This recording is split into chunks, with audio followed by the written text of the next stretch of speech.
All right, back here on HQ Spotlight. Browns naming Joe Flacco as their starting quarterback just yesterday. He beat out Kenny Pickett and rookies Dillon Gabriel and Shedeur Sanders for that QB1 job in Cleveland. 40 years old, entering his 18th NFL season and his second stint in Cleveland last year.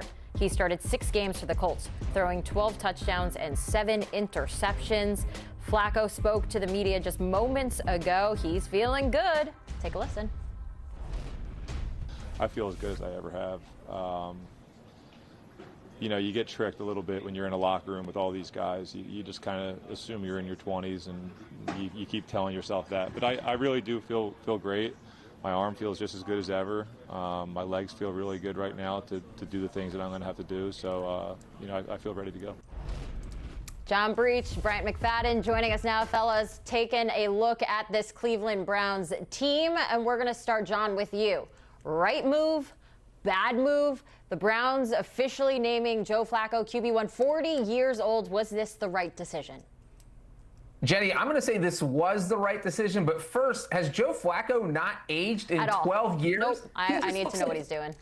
He looks permanently like he's 30 years old, so good for you, Joe.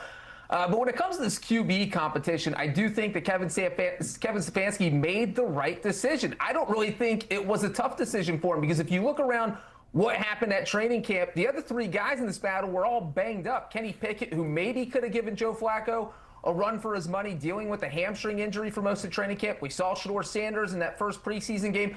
He played pretty well, but again, he was also banged up. And then, of course, Dillon Gabriel in the second preseason game looked like he had a somewhat understanding of the offense, but again, banged up. So it was really Joe Flacco or no one. Now, I do think that Flacco makes a lot of sense, though. He knows Kevin Stefanski's system. He had a lot of success in it in 2023 when he helped lead the Cleveland Browns to the playoffs.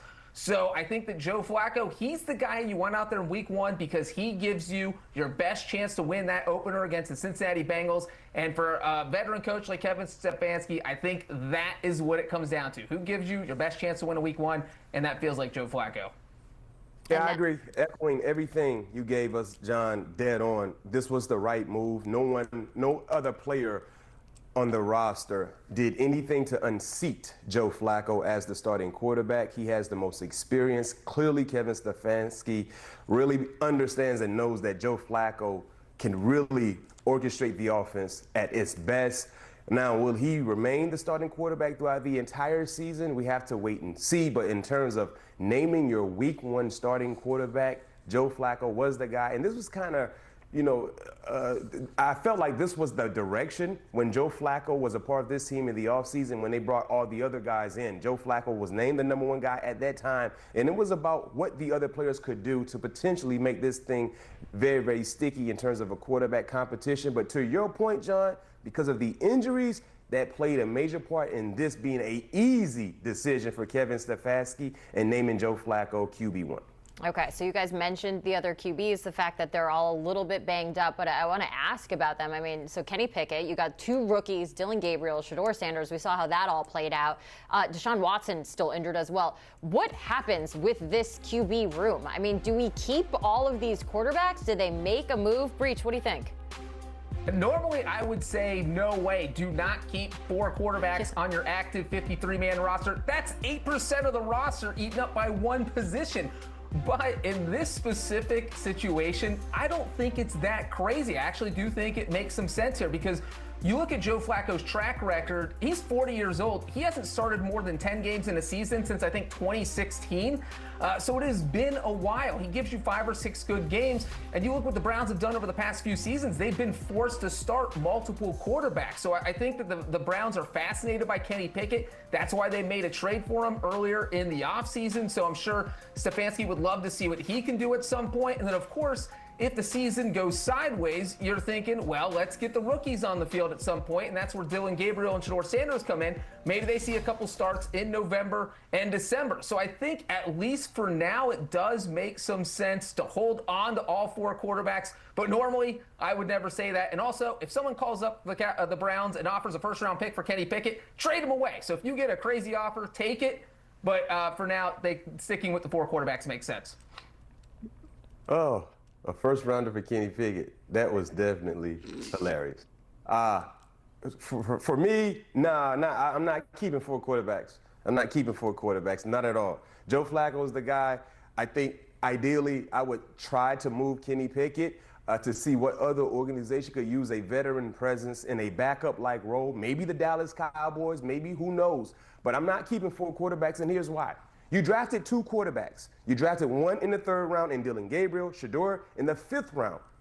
Why would Kenny Pickett be there to prevent an opportunity from either one of those young guys if that opportunity presents itself? You can say whatever you want to say in terms of Cleveland Browns and the fans. This is kind of a rebuild type year when you look at the resources they have allocated to next season. So now let's see exactly which one of these young guys could really be a guy we can lean on moving forward. Because if something happens with Joe Flacco, because of his age, because of bad play, let's go ahead and let one of the young fellas get up and see what they can do. Like we've seen that storyline play out with other organizations. Dak Prescott, when Tony Romo was injured, Dak Prescott was a 4th round, if I'm not mistaken. No one was in front of him in terms of preventing him from getting that opportunity. Guess what? He got that opportunity, and they haven't looked back. So that would be my decision.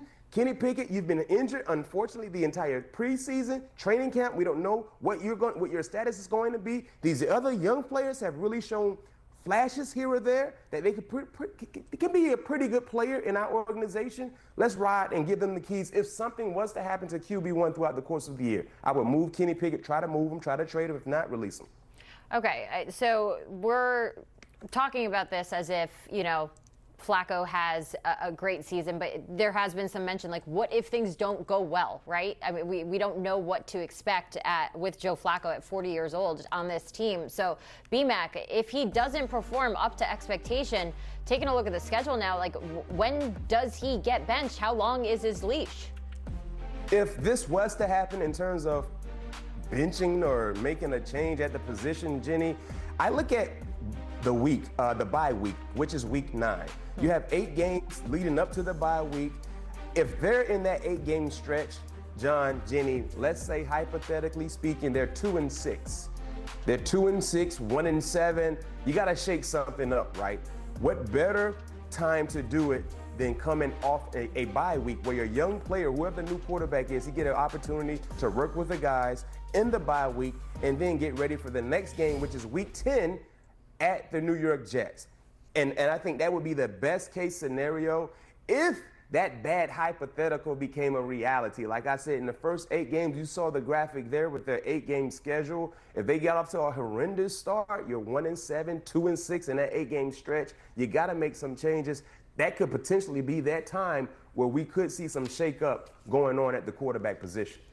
Well, regardless of what happens, we're assuming that it's going to be a better year than last year when they finished 3-14. So, Breech, when you kind of put all of this together, what is your season prediction for the Browns? Well, I look at the schedule, and it is pretty brutal. They faced the NFC North, a division that sent 3 teams to the playoffs last season.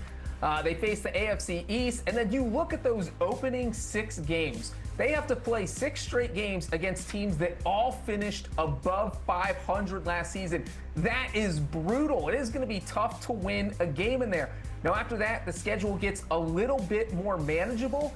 And the one thing about the Browns I think a lot of people forget is they actually, yes, they're in the AFC North. Yes, that's a tough division, but they play very competitively in that division. Since Kevin Stefanski was hired in 2020, they've won at least 3 division games in 4 of his 5 seasons.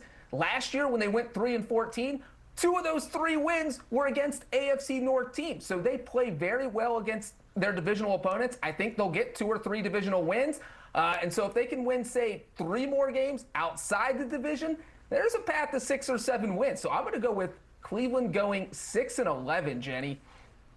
6-11. I'm writing that one down because we have much more to talk about also on the other side of the break. We're going to be talking about the Cowboys. But looking at the sports line projections, we're going 4.8 wins. So Breech going 6-11 with this Cleveland Browns squad. I mean, that is looking pretty good right now. Only a 0.2% chance to win the division and a 1.9% chance to make the playoffs.